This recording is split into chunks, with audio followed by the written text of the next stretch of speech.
How are you? I'm good. I'm so good. I'm grateful that you're here. For everybody tuning in, my name is Stephanie Walters. I'm the Director of Engagement for Yellow. Yellow is a nonprofit dedicated to evening the odds through education.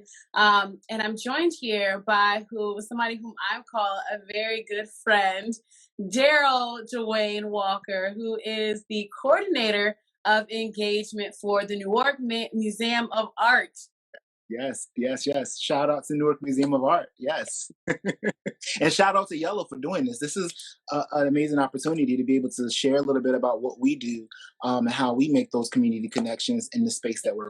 So, thank you for allowing us to be Yeah, here. of course. Yeah, this month, Yellow, if you guys have been following us, each month we have a theme for our Bright Sparks. And so this month we are focusing on community because we feel like that's so important. It's actually one of our priorities, which is enlist communities, meaning, hey, we need a bunch of people to come together to really help out, whether it's within education or whether it's within the museum space. We believe community is so important. And so, Darryl, since we are an education based nonprofit, I want to kind of have you think back to your early years. Like, what was your K through 12 experience like educationally? Woo! Well, so originally I'm from Norfolk, Virginia.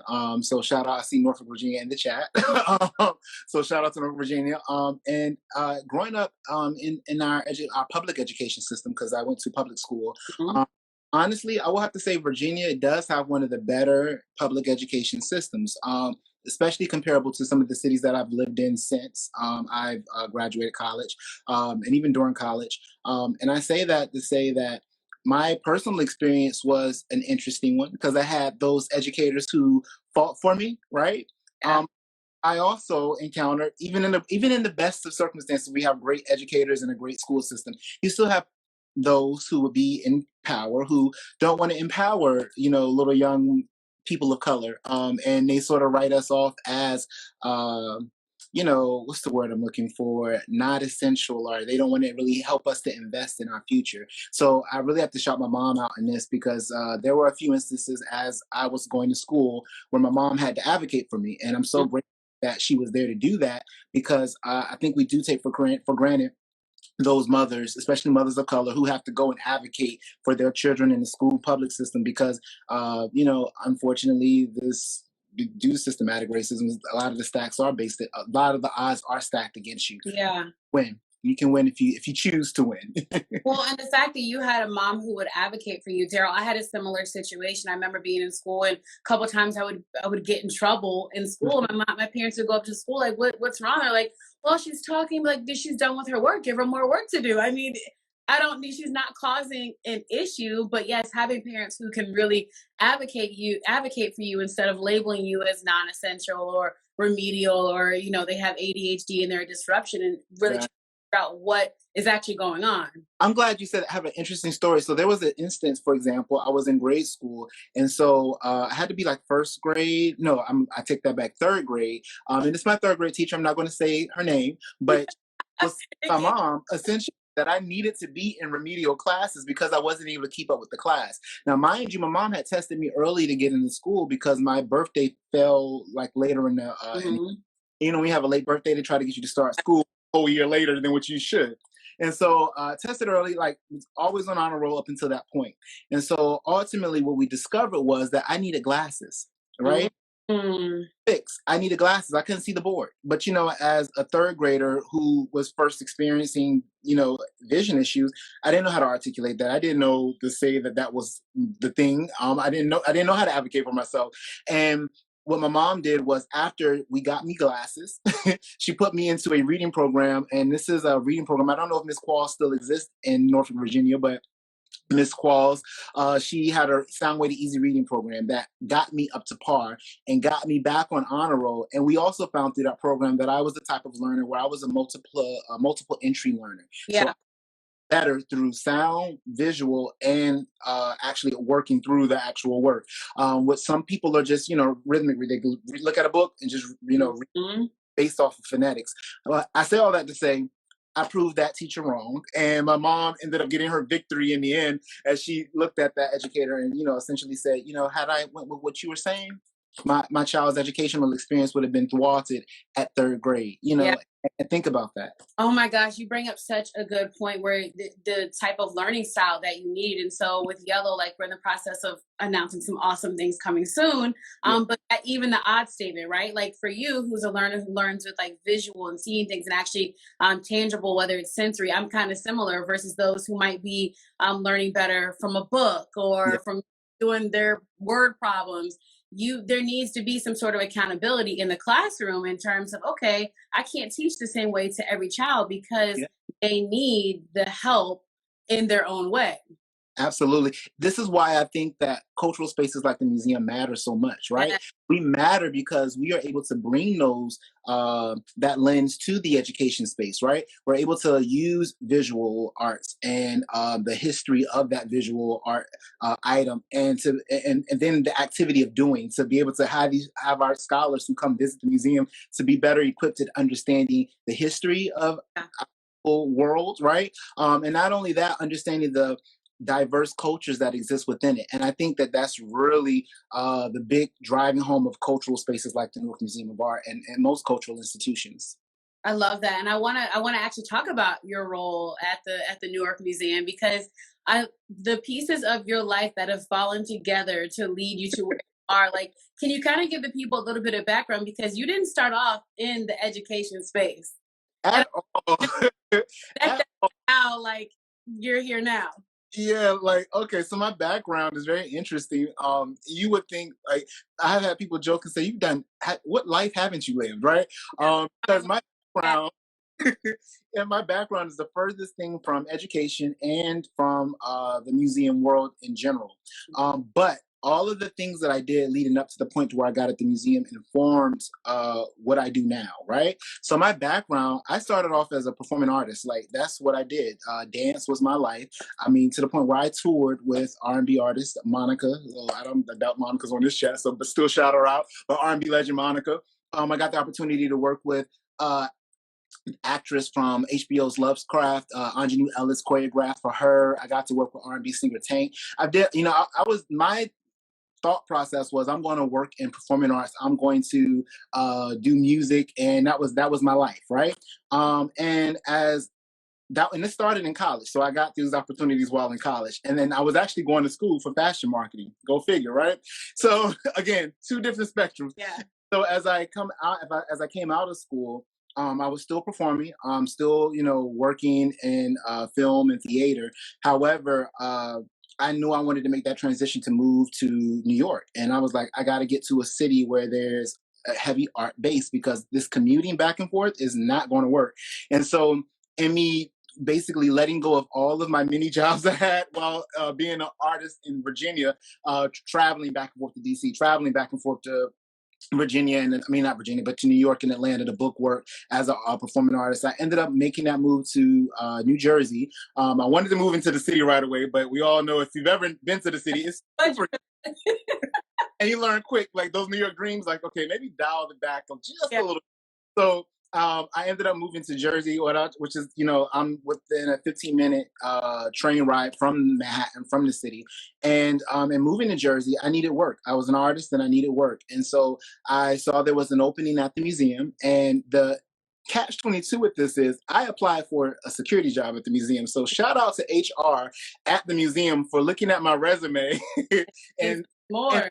and seeing that okay, security guard, he has all this work experience in performing arts, and we need a performing arts contract. And so that's how I started with the museum as a museum educator, as a performing arts contract. And one thing led to another. That was supposed to be a temporary summer contract, but God had other thoughts. And even though I was actually dancing off Broadway at that time. I got the offer to become onto the Newark Museum's staff as a museum as a part-time contract. So that contract got extended to part-time, and eventually I became a part of the full-time museum educational staff.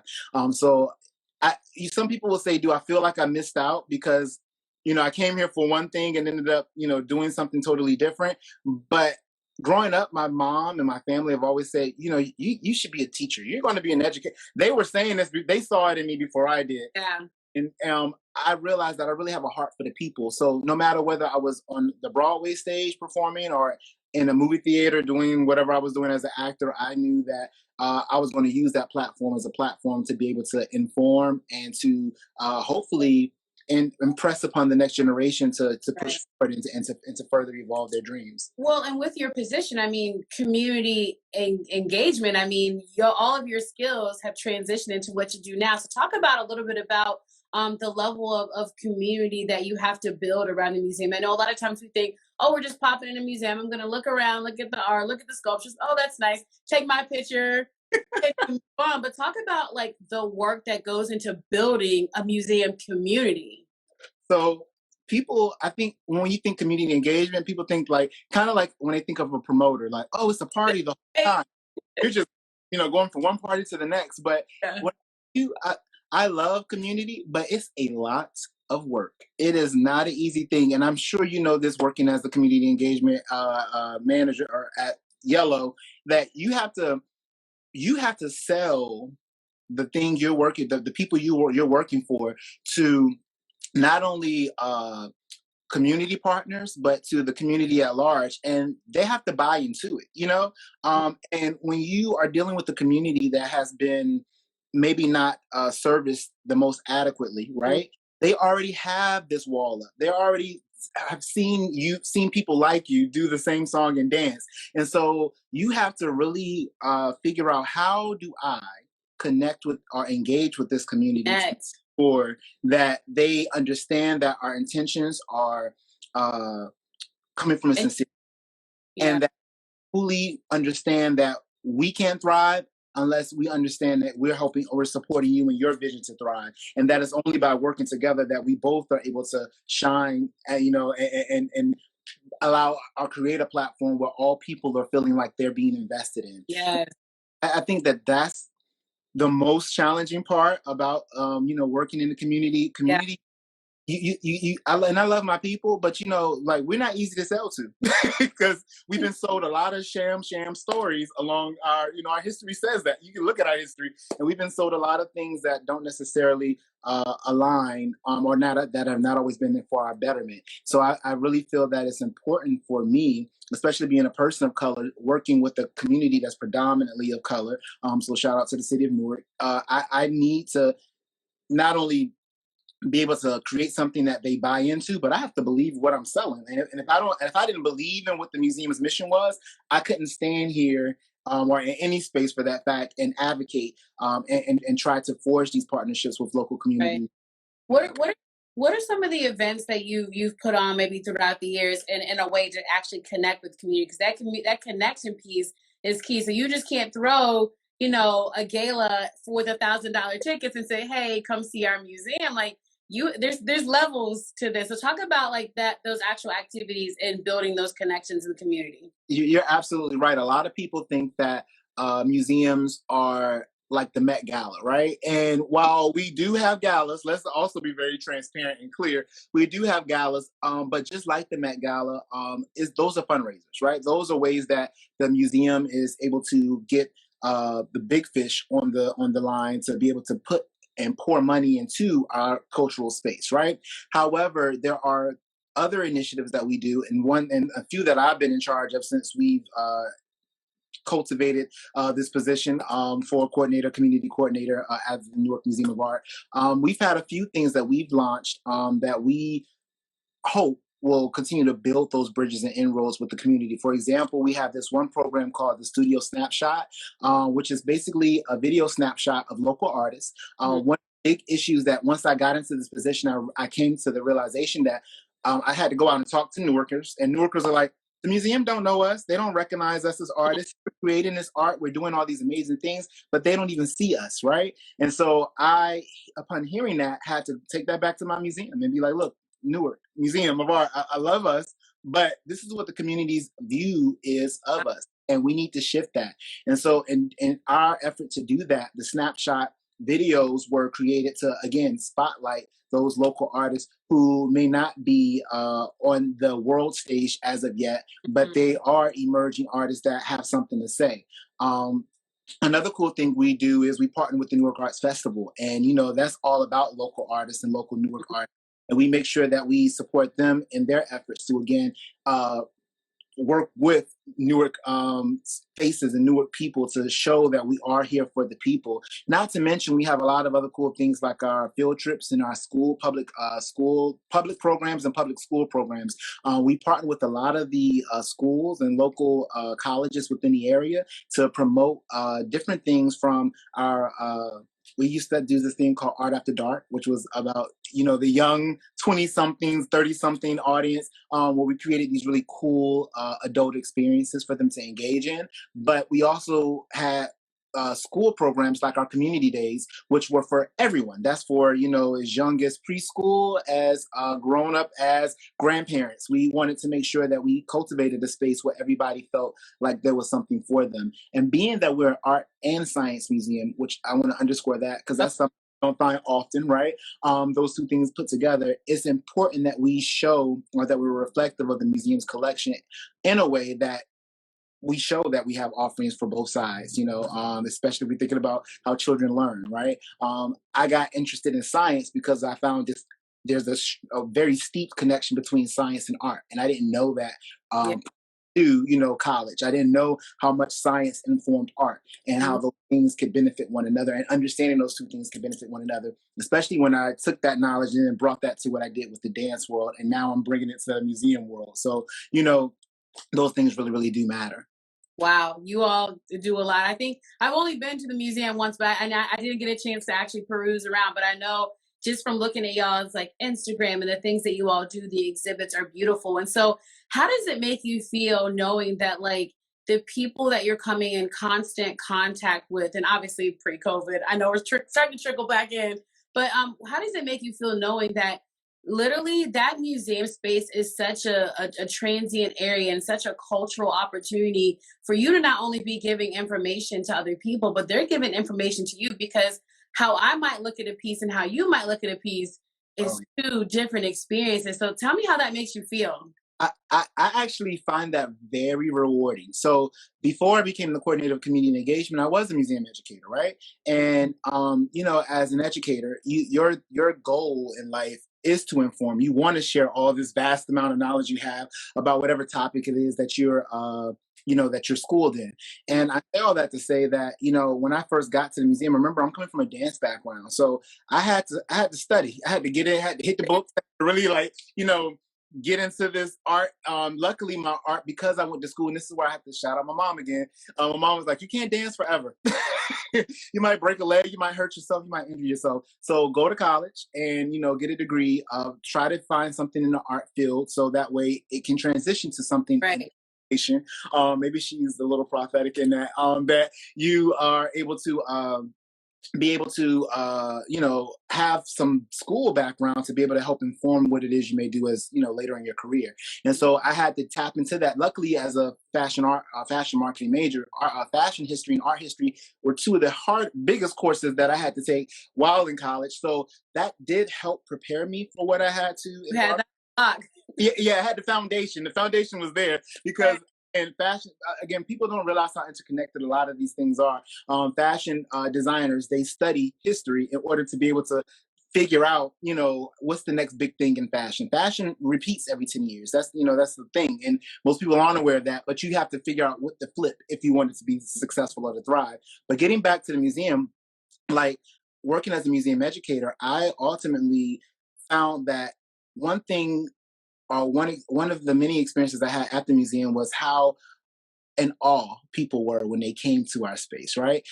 Vogue magazine listed us as one of the top places to visit if you were right. So shout out to Vogue magazine, but Vogue magazine did a huge write-up about us being one of the top places to come see and to visit. And that was a part of our vast collection, our location, because we are so close to New York City. So if you're in New York City, take that 15-minute train ride and come over to Newark. I mean, we're literally right downtown Newark. And as soon as you get off the train, we're right there in the Arts District. So you definitely want to check us out. But not only that, we're also right next to another large airport. So we have the Newark Airport right there. And so a lot of people that come through the museum are not only our local community that we have here in Newark, but we also have people who are doing layovers and they're stuck, and they're trying to kill time. I've given tours as a museum educator before becoming a coordinator, to families who were just stopping through as they were making their way to Connecticut because they were going to do some huge cabin trip, right? So because as you spoke to earlier, we have a lot of colleges here, and we also have a lot of hubs here, like airport hubs and train hubs. So it does have a transient feel to it to a degree, but that we leverage it. We want to leverage that and make sure those people that visit here that find those gems like us. And I will say that feeling is rewarding. It's like I'm able to inform them of the rich history that's here in Newark, that even dates back to a lot of historical things that we read about in our textbooks happen right here in Newark. So, being able to inform our public about those things, it's like, really? That aha, you see that light bulb go off. That is a rewarding feeling. What would you say sets your museum apart from others? I mean, I know every museum is different. Like, you think about the African American Museum in DC, you think about the Met, think about the Getty in California. Like, what's y'all's thing? What really sets you apart? Because y'all look like y'all have a lot of fun often. Community. Yeah, I think what sets us apart, there's a few things I can underscore. I mean, we are the largest museum in the state of New Jersey, so let's shout that out first and foremost. So, which we also have the largest Asian antiquities in the U.S. That's another big thing. Yes, and that's something most people don't know. And I say that in Newark. Yeah, right, in Newark, right. And I say that while saying that we don't have them all on display just because we just don't have space. Right. But our collection is concerned, we do. Not only that, speaking of our Asian collection, we have a Tibetan altar in our Asia collection that was actually consecrated by the Dalai Lama, the current sitting Dalai Lama himself. And what makes that even more how can I articulate that? Which makes that even more impactful is when it was consecrated, right? There were people from around the globe, religious leaders from around the globe, who came to support the Dalai Lama in doing this and consecrating the space from, I believe, we had, and I'm going to make sure I get names right, so give me a second to think, but we had Tutu, what is it? He was I know, sorry, museum. I know they're like, what are you having a brain for? But it's but we had our Desmond Tutu, African Archbishop, right? I should say, Archbishop, who was of Cape Town. He came to consecrate the space. We also had Theodore McCarrick. He was a Roman Catholic Archbishop at the time. He came to also be with us in that moment when they blessed and consecrated the space. So to say that we have a consecrated space dedicated, that's powerful. The people who practice Buddhism in our museum, where people do come and they meditate. I've been walking the museum and I'll come and I'll see people, meditating within that. Yeah, which really makes it done in a museum. So, but the fact that you have this consecrated altar, yeah, that's a very safe space. Like, so that's another added blessing of the community. They feel like this is a safe space for them to come and have prayer time. Absolutely. And then again, thinking of how that space came about and how, again, these religious leaders who weren't practicing Buddhists, these were, they come from the world of Catholicism, but they were there in support of, what the Dalai Lama was doing and what that meant for the community of Newark, shows you the rich history and the rich communal energy that's here in this city, that, these things that don't sound like they would go together are here in this space, in this art cultural space, and they're celebrating one another, and it's all love. It's not my way is right and your way is wrong. It's we're here to support our brother, and I think that speaks volumes to what the Newark Museum of Art is and what it's about. We are about being that space where people come and feel safe. We are about that space of being the space where we offer vast art offerings, like the things I listed earlier.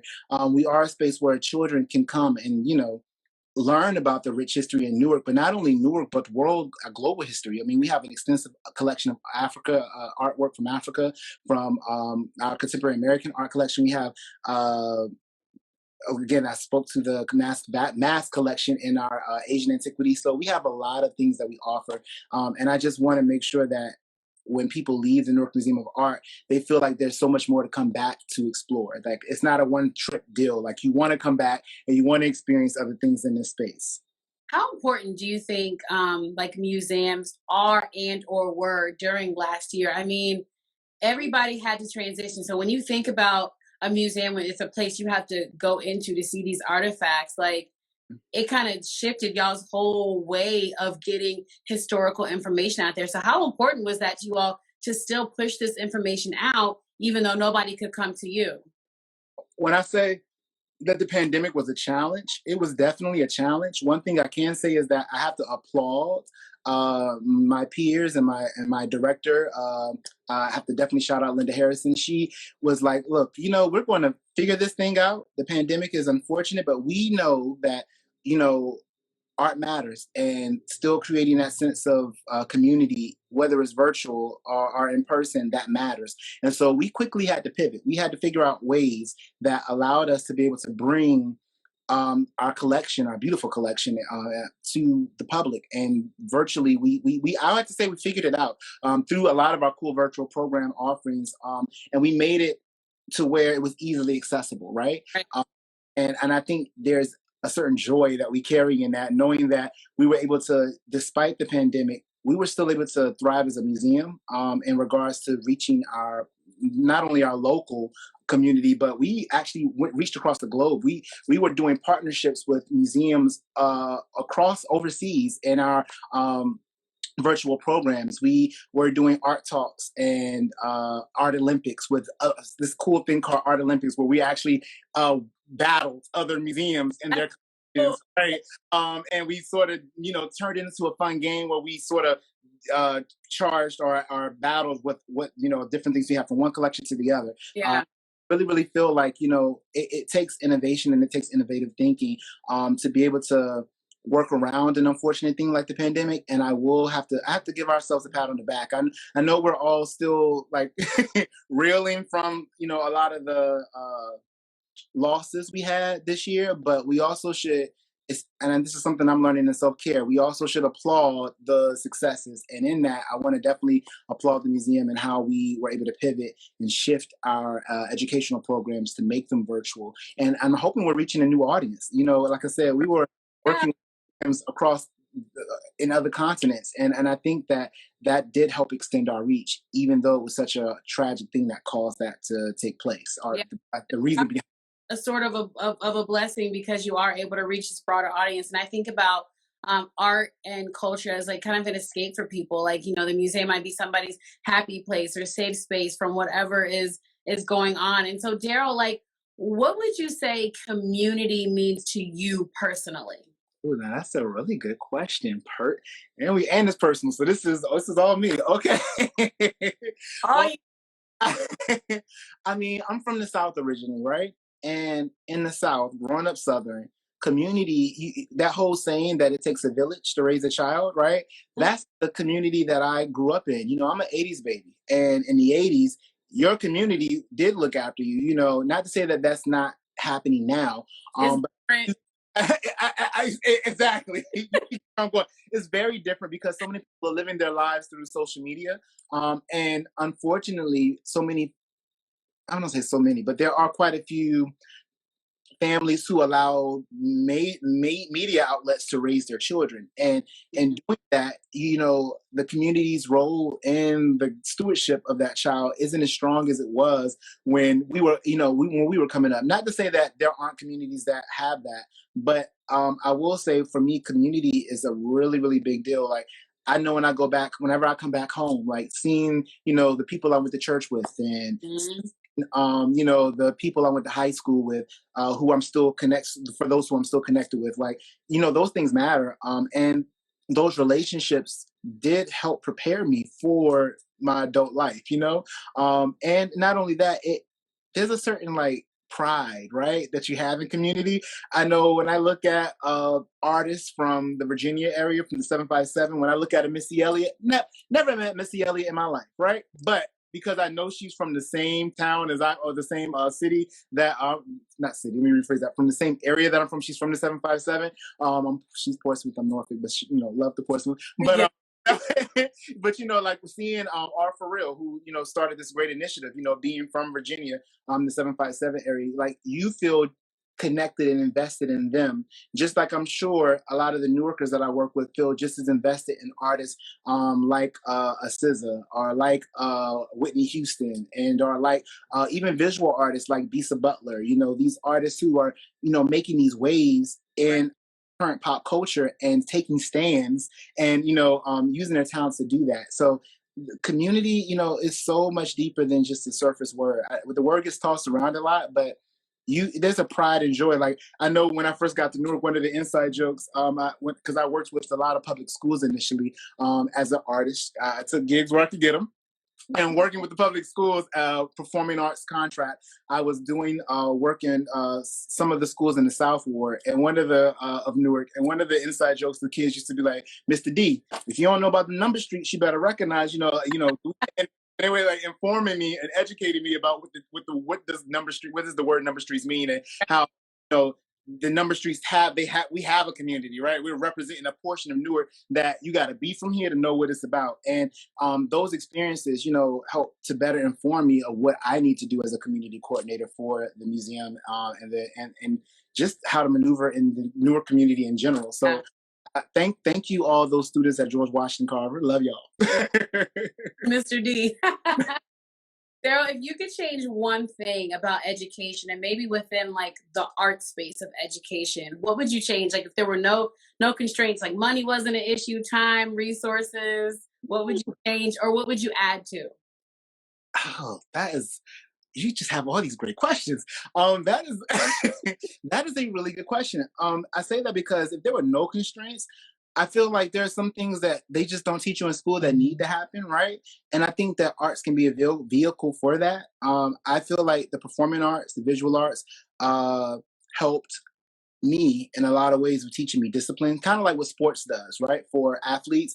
And interestingly enough, I found that when I worked with athletes who were forced to take performing arts classes in college, that them taking that and having those conversations with them, seeing them now as where they're at in their lives, we reflect back on that, and they speak to how that time, even though they didn't want to be there, in a dance class, and they were, the quarterback for our college team, it helped to inform them that the world is bigger than, what's outside of the window.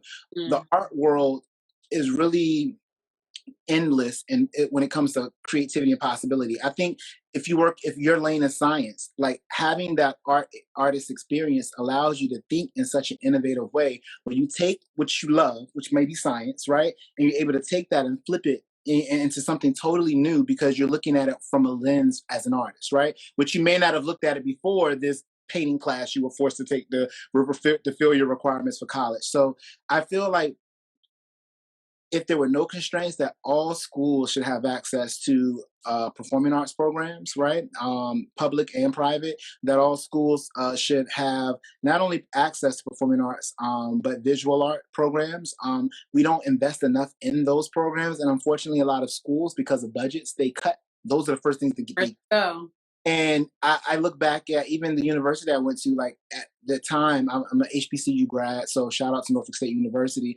But one thing I feel like Norfolk State can do better, and I'm going to just shout about, like, we invest back into the arts programs. Like, I don't even believe you can major in fashion marketing anymore at Norfolk State, because a lot of that money was flipped and then pushed into science programs. And I think one thing that we've learned at the Newark Museum of Art is that both of those things complement and inform one another, which is why we continue to thrive as a museum, because of that balance of art and science.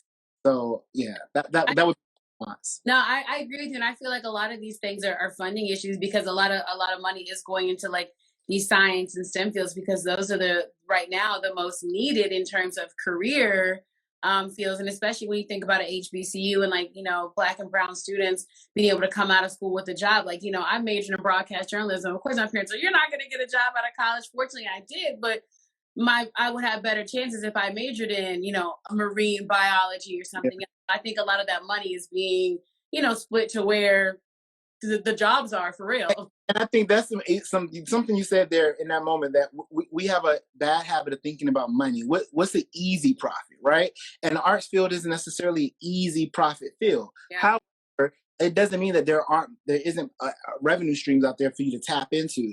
You look at an artist like a Jay-Z, right? And he used the arts to inform his musical career, which later informed his financial success as he understood and navigated these systems as he learned them along the way. I say that to say, life skills is what's going to put money in your pocket. Art, I think, helps to reinforce that because it forces you to be, it's not all about the book. You have to be able to connect with people. And in doing so, it better equips you for those cultural experiences or for those communal interactions with others that allow you to be able to truly make a change. Like, change only happens when people can empathize where you're coming from and understand what it is that you need, Yeah, those life skills are taught through your community. Let's be real. The people that you surround yourself with, or the people that you work with, or you who happen to be in your family, those are where those life skills are really born. Now, some might be positive, some might be negative, but that community space for that is so important. And so, Darryl, the last question I ask all my guests is, what is your superpower? Ooh, what is my superpower?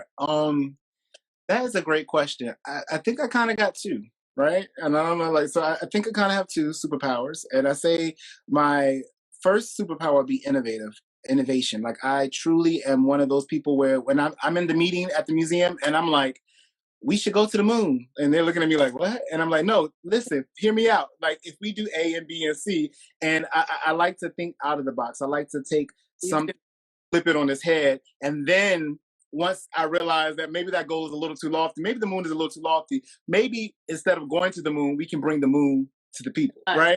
And so, I feel like that is one of my gifts, being able to start big and then to, figure out how to flip it so that it makes sense, and that it's accessible, right? But then my other huge superpower is empathy. I feel like growing up, the way I came up, experiencing the good and the bad things that I experienced as a child into my, adult life, those things have created such it's created such deep empathy, or allowed me to be super empathic to where I'm able to connect with the audiences and with the people that I need to in order to be successful at this job. Being in a room, let's be clear, like in all fields, science or otherwise, that matters. So, being empathetic doesn't necessarily mean being weak. It just means, or being overly sensitive. It just means that you are opening yourself up to better understand whomever it is you're communicating with. And I feel like that's my ultimate superpower. I love that. All right, Darryl, thank you so much for joining us. Where can we find more information about the Newark Museum and what you all have coming up? I know now that everything's virtual, it's like available to everybody, so you don't have to actually be there to experience what the museum has going on. I'm so glad you said that. Yes. So all those who are watching or who will watch this, yes, tune in to or go to our website, www.newarkmuseumart.org. There you will find a plethora of findings that you can do virtually. We have this tab called NOMA at Home, which is basically the abbreviation of the museum, where you click that and it'll take you to all of our virtual offerings. Not to mention, this week we have two cool things happening. We have our studio talk or studio visit with artist Kevin Sampson. He's a real big deal. The author of the cartoon just literally spotlighted him in their cartoon and created a whole cartoon character based on him, and he got to guest star on that show. But we're going to be visiting his studio virtually, so join us for that. And then I do happy hour every week, or not every week, I'm going to rephrase that, at the top of every week of every month. So we have happy hour in MOA happening this Friday. And I'll have 3 lady guests on, and we're going to be speaking women empowerment and talking about how being a woman artist and what is being a woman artist like in 2021. So I do encourage you all to, join us for that, along with the tasty cocktail recipe. So there are lots of cool things we're offering all the time. So go to our website, check out the link. You'll love it. Awesome, Darryl. We appreciate your conversation on community.